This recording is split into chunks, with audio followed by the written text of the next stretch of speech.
Après la COP21, après malheureusement l'élection de Donald Trump aux États-Unis et les menaces qui pèsent sur cet accord pour le climat, on a besoin d'une prise de conscience non seulement des gouvernants, mais de l'ensemble de la population.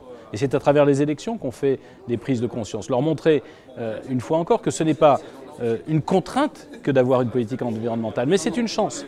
Une chance d'abord d'offrir à nos enfants une terre qui soit encore vivable.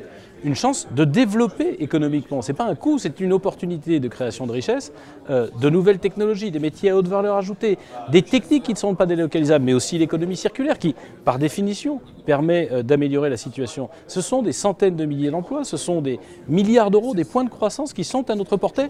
Pourquoi? Pour nous faire du bien à nous. Pour nous faire du bien, nous faire avancer sur le plan de la qualité de vie et surtout de la durabilité de notre vie en société. Pour ça, il faut évidemment que, non pas un parti politique, même si l'UDI est ravi d'être le parti de Jean-Louis Borloo, le parti du Grenelle de l'environnement, le parti qui continue à porter ces sujets-là autour de Bertrand Pancher et de Chantal Joanneau, qui font un énorme boulot sur le sujet, qui ont réuni aujourd'hui tout ce qui comptait des meilleurs spécialistes et qui ont permis ainsi de montrer la transversalité de ce combat. Ce n'est pas le combat d'un parti, ce n'est pas le combat d'un camp, ce n'est pas le combat d'un clan, c'est le combat profondément humaniste qui concerne l'ensemble des 7 milliards d'habitants de notre Terre et de leurs responsabilités vis-à-vis des générations qui les suivent. Mais on a pris tellement de retard sur des objectifs qu'on se fixait il y a déjà une vingtaine d'années et que nous n'avons pas encore atteints, qu'on a besoin de la mobilisation des acteurs publics, de la réglementation, mais qui doit être stable et fixe, des incitations fiscales à faire en sorte qu'on ait un gain à pouvoir respecter notre terre et notre capacité à nous développer de façon durable, et aussi à sensibiliser les enfants, les parents, les individus, parce que les 7 milliards de comportements qui sont les nôtres, s'ils s'améliorent un peu, auraient un puissant effet sur notre capacité tout simplement à préserver la nature. Finalement, j'entendais tout à l'heure que nous avons un capital naturel, comme nous avons un capital financier, un capital économique, un capital social. Ce capital naturel, il s'épuise quand il n'y aura plus de capital. À ce moment-là, la vie sera impossible pour les habitants de notre terre.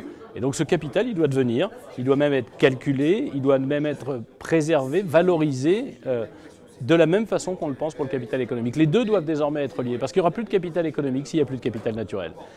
En revanche, préserver notre capital naturel, lui redonner même quelques chances qu'il a perdues, c'est développer notre capital économique. Cette prise de conscience-là, je crois qu'elle est une très bonne nouvelle pour l'ensemble des citoyens de la planète, à condition qu'on parvienne à leur faire passer le message. Se réunir comme on l'a fait aujourd'hui, c'est une façon de faire partager ce message. Il faut bien d'autres événements qui pourront ainsi faire comprendre que la transition, elle est bien sûr énergétique, environnementale, sur la biodiversité, elle est d'abord dans nos esprits. Jusqu'à présent, on a pensé que la Terre, elle était nourricière ad vitam aeternam, pour toujours. Ce n'est pas le cas. Ce n'est pas le cas et elle va finir par ne plus être capable de nous supporter. Ce serait évidemment une catastrophe dont nous serions seuls responsables dans cette génération, dans notre génération, et pas dans les générations suivantes.